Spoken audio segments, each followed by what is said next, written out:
My fellow Republicans, let's send Joe Biden back to his basement and let's send Donald Trump back to the White House.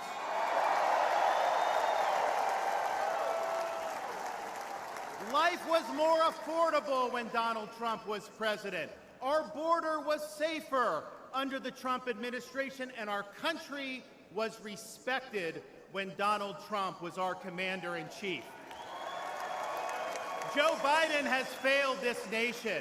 As a veteran, I was appalled when 13 of our service members were killed in Afghanistan due to Joe Biden's dereliction of duty.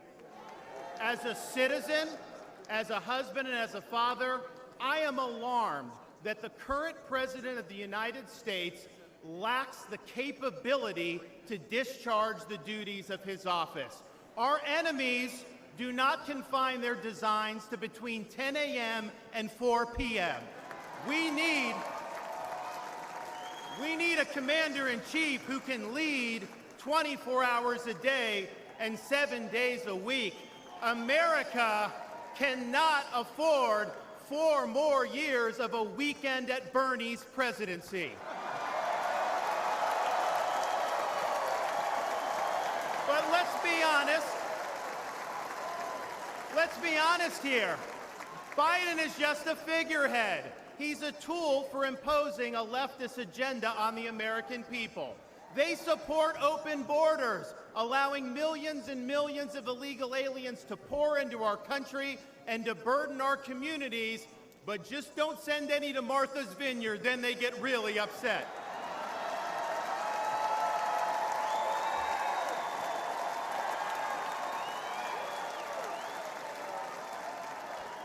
They have unleashed progressive prosecutors across our nation who care more about coddling criminals than about protecting their own communities. They use the unelected bureaucracy to impose their will on us without our consent, and they weaponize political power to target their political opponents like they've done to our own nominee.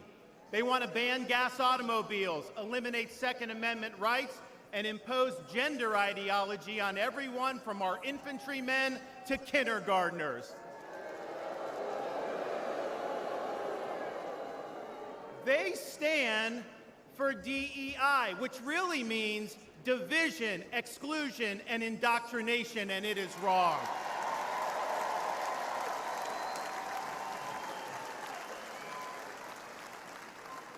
They mandated that you show proof of a COVID vaccine to go to a restaurant, but they oppose requiring proof of citizenship to cast a vote.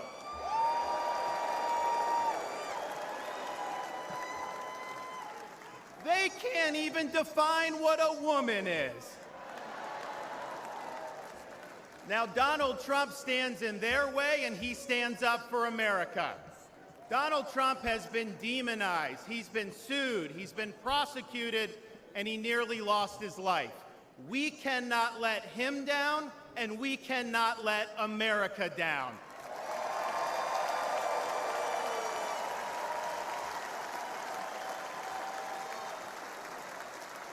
It is the values of this Republican Party that reflect our nation's founding principles. We believe schools should educate, not indoctrinate. We stand for parents' rights, including universal school choice. We support law and order, not rioting and disorder. We seek a strong, focused United States military, not one distracted by a social agenda. We reject entrenched political class, and we demand term limits for members of Congress.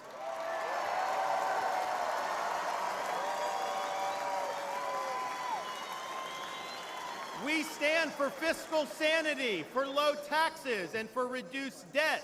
We seek to reclaim the constitutional government as envisioned by our founding fathers by bringing the administrative state to heel once and for all. We believe that you must be a citizen in order to vote. and that photo ID should be required before casting a ballot.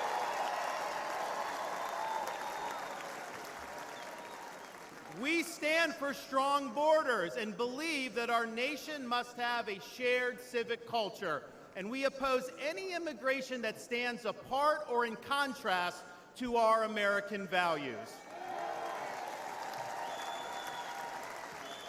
We believe in the principles articulated in the Declaration of Independence that our rights come not from the generosity of the state, but from the hand of the Almighty, including the right to life, liberty, and the pursuit of happiness.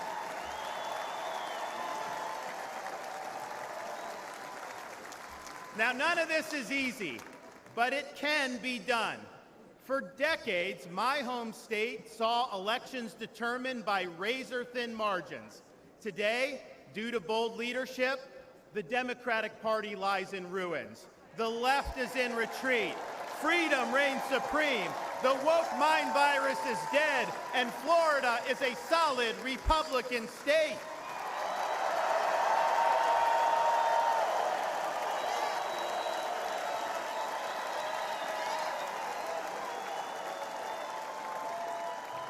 Now, electing Donald Trump gives us the chance to do this all across America.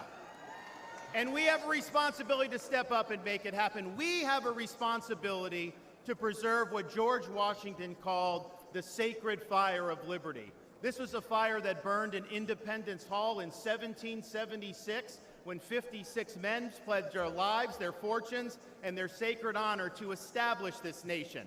It's a fire that burned at a cemetery in Gettysburg, Pennsylvania, when our nation's first Republican president pledged this nation to a new birth of freedom.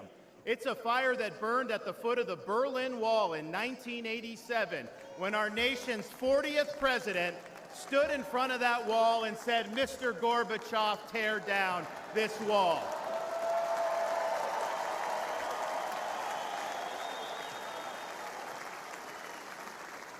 This is not a responsibility we should fear. It's a responsibility we should welcome. After all, if not us, who? And if not now, when? Let's make the 45th President of the United States the 47th President of the United States.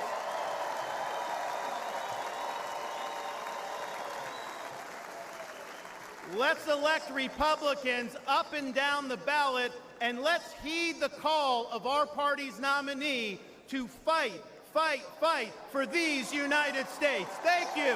God bless you. Let's win in November. Thank you so much.